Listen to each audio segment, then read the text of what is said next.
Hi Trojans, we sure are happy to be getting out of Georgia today with another win on the road. So this makes 2 wins on this trip through all the ice and the sludge and the snow. And a lot of challenges on this trip, a lot of kids sick and a few injured. And just so proud of the team for fighting through all of that to get 2 great wins on the road and keep us rolling towards our goals of winning another championship. And Coach, I know we could talk about the game, but I think I want to talk about your overall career accolade that you hit today, 150 career Sun Belt Conference wins. Only 2 other coaches have done that in the program, well, in the conference's history. Just talk about what that means for you, having been with Troy and accomplishing all of your goals. Thank you. And just glory to God. There's no way I would have even gotten this opportunity to do this if it weren't for him and a lot of prayer and him putting me in this position. And I'm just thankful for it. That's a lot of wins, and I'm thankful for each and every one. I'm thankful for the players who helped me get those wins, for the staff that I've had throughout the years, the administration who put me in these positions. So I'm very thankful.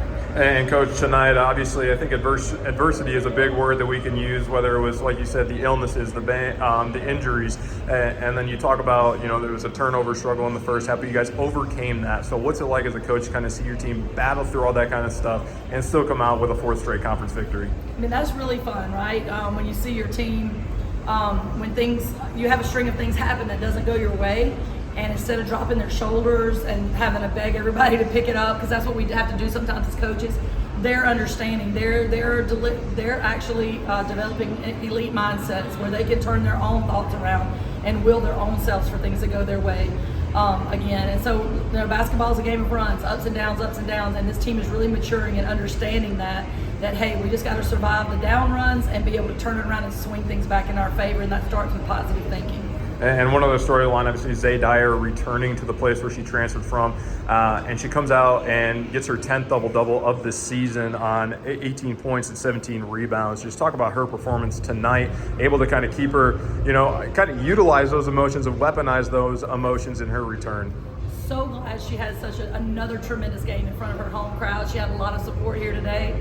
And I'm just so thankful that she was able to have this kind of game in front of them. She's been doing it night in and night out, but it's always good to do it in front of your mom, your friends, your relatives.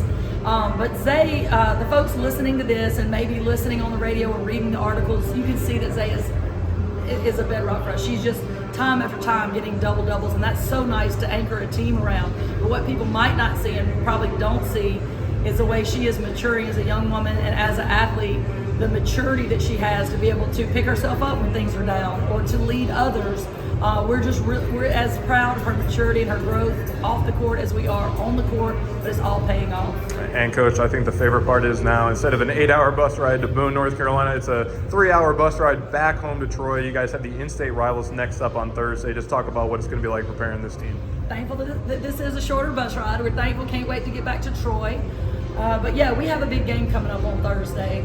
And guys, it's kind of tough out here on the road when we're out here, and we don't see our Trojan fans here, but this is part of it, is fight through that on the road. But when we get back home, we really hope to see the Trojan fans. I want to make a plea that we play our in-state rival on Thursday. We want to pack Trojan Arena. It's kind of tough that the students have been off campus, but as they're returning, we want to make a push for them to be there as well. We got something special going here in our women's basketball program at Troy, and we really want our fans to show up, show out, and be a part of what's going on in Troy women's basketball.